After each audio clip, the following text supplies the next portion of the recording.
Meanwhile, the war with Iran showing no signs of slowing down as the U.S. unleashes a fresh round of strikes against Tehran. Just this morning, the U.S. military announced it struck a maritime surveillance tower used for decades by the Islamic Revolutionary Guard Corps to target commercial vessels that go through the Strait of Hormuz. This as Iran accuses the U.S. of targeting civilian infrastructure.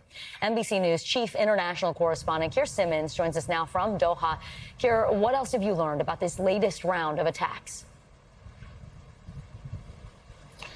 Well, you're right. It's another wave of attacks, and those bridges, some of them leading to Bandar Abbas, which is the port, the main port, really, next to the Strait of Hormuz on the Iranian side. So U.S. Central Command is aiming, it says, to degrade the Iranian military, but also degrade Iran's capability to target ships in the Strait of Hormuz. Iran saying not just bridges were targeted, but also an airport. Of course, there will be questions about whether these count as civilian targets, with President Trump having threatened to target civilian infrastructure in Iran if Iran did not come back to the negotiating table. And then I will tell you that we heard, in terms of Iran firing on its neighbours and it says firing on US bases, we heard explosions last night, 3 a.m. in the morning, boom, boom, here. This shook the windows.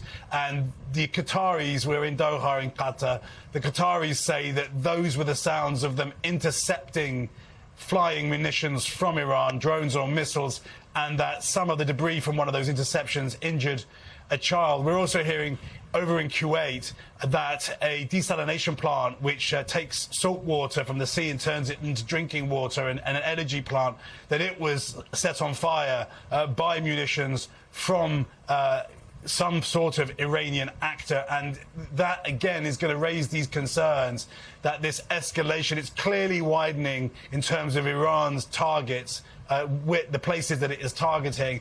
In terms of the escalation towards civilian targets will be a real concern.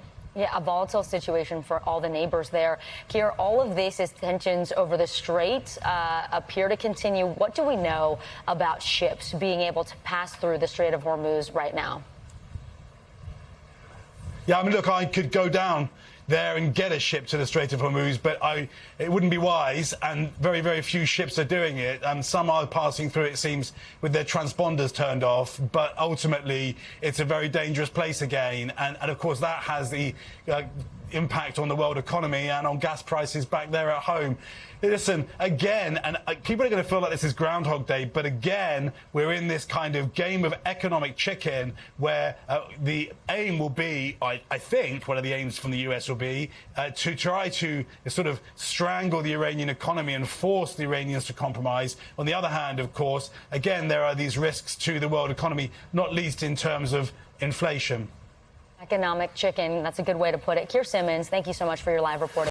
We thank you for watching, and remember, stay updated on breaking news and top stories on the NBC News app or watch live on our YouTube channel.